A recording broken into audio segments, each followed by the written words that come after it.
রহস্যময় পৃথিবীর কৌতূহল। Hello my dear listener, welcome back again রহস্যময় পৃথিবীর কৌতূহল।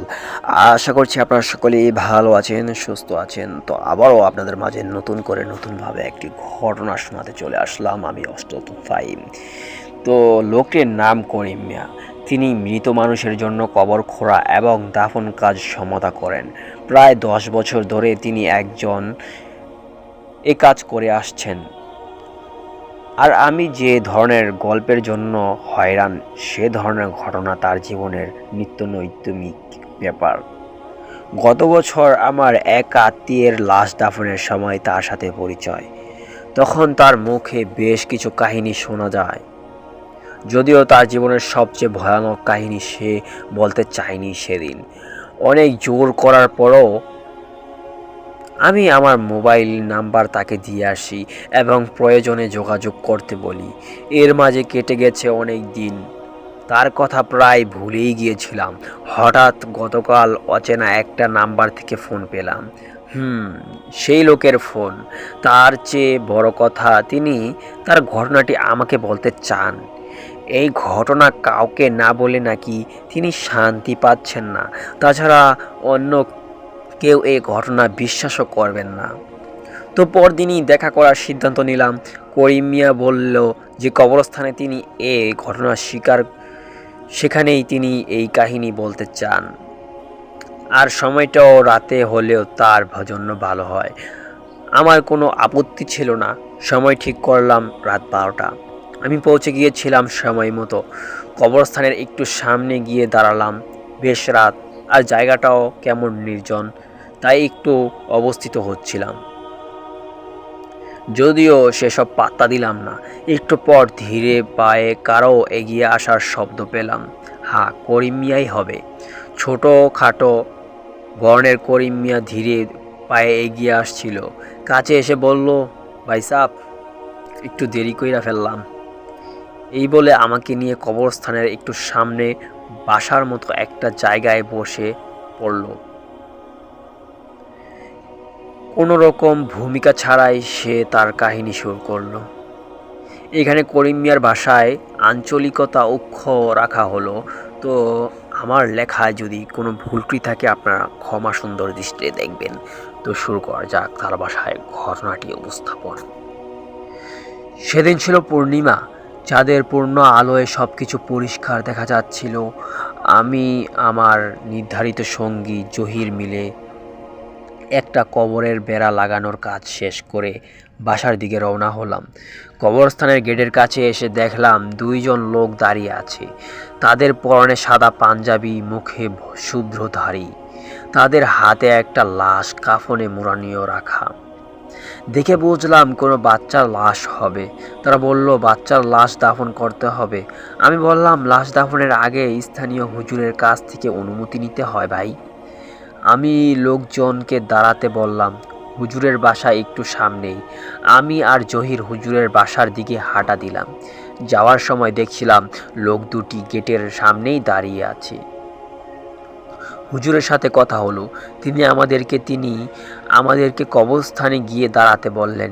তিনি কিছুক্ষণ পর এসে লোকগুলোর সাথে কথা বলবেন। তো আমরা আবার ফিরে চলে আসলাম। রাত তখন আর একটু গভীর। চারপাশ চাঁদের আলোয় ভিন্ন অবয়ব নিয়ে দাঁড়িয়ে আছে। আমরা কবরস্থানের গেটের সামনে এসে দাঁড়ালাম, কিন্তু সেই 2 লোককে কোথাও দেখতে পেলাম না। একটু অবাক হলাম।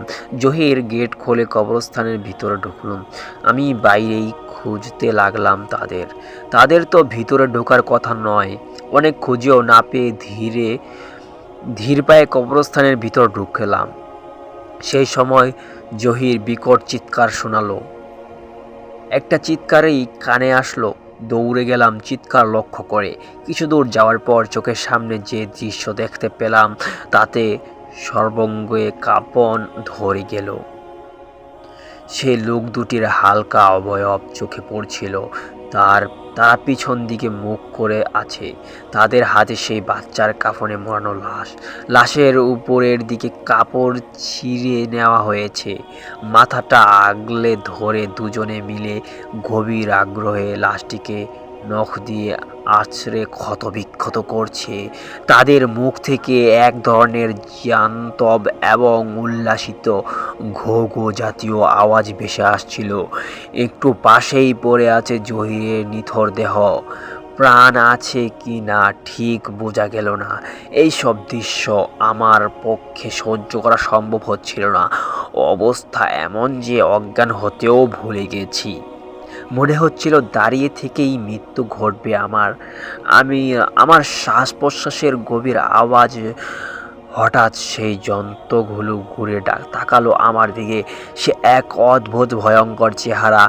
ঘাড়ের উপর গোলাকার এক মাংসের স্তূপ, যেখানে কোনো চোখ, নাক, ঠোঁটের কোনো অস্তিত্বই নেই।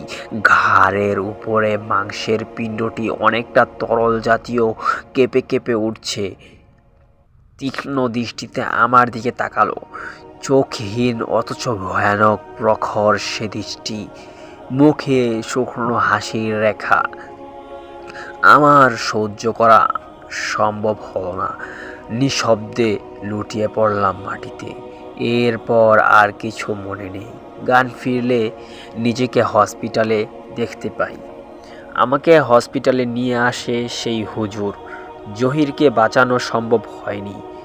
তাদেরকে আমি কিছুই জানাইনি, শুধু বলেছি ভয়ঙ্কর কিছু ঘটেছিল। হুজুর আর আমাকে কিছু জিজ্ঞেস করেননি। এই ঘটনা আর কাউকে বলতে পারিনি। আজ আপনাকে স্বস্তি পেলাম বলে। ঘটনা শুনতে শুনতে নিঃশ্বাস নিতে ভুলে গিয়েছিলাম। বড় একটা নিঃশ্বাস নিয়ে বললাম, বড় অদ্ভুত কাহিনী, ঠিক বিশ্বাসই হয় না, হবার মতো না। করিম মিয়া হেসে উঠল, বলল, না হইলে ভালো, অনেক রাত হইছে, আপনার ফিরা উচিত। তার এই কথায় সম্মতি ফিরে পেলাম। আসলেই অনেক রাত। উঠে দাঁড়ালাম। আমি ফিরতে হবে আমার। করিম মিয়া, যাই তাহলে। আপনার সাথে পরে একদিন এই বিষয়ে আরও কথা বলবো। উঠে দাঁড়াতেই মোবাইল বেজে উঠল। অচেনা একটা নাম্বার থেকে কল।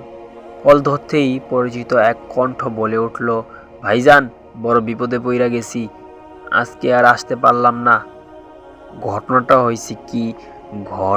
কি তার শোনা হলো না। মোবাইল মাটিতে গড়াগড়ি খাচ্ছে। আমার বিস্ফোরিত চোখ করিম মিয়ার দিকে। করিম মিয়া ধীরে ধীরে মুখ তুলে আমার দিকে তাকালো। তার ঘাড়ের উপর মাংসের দলা কিলবিল ধরছে। মুখের অবকর্থিত এক ব্যাঙের হাসি। চোখহীন অথচ তীব্র এক দৃষ্টি নিয়ে তাকিয়ে আছে আমার দিকে।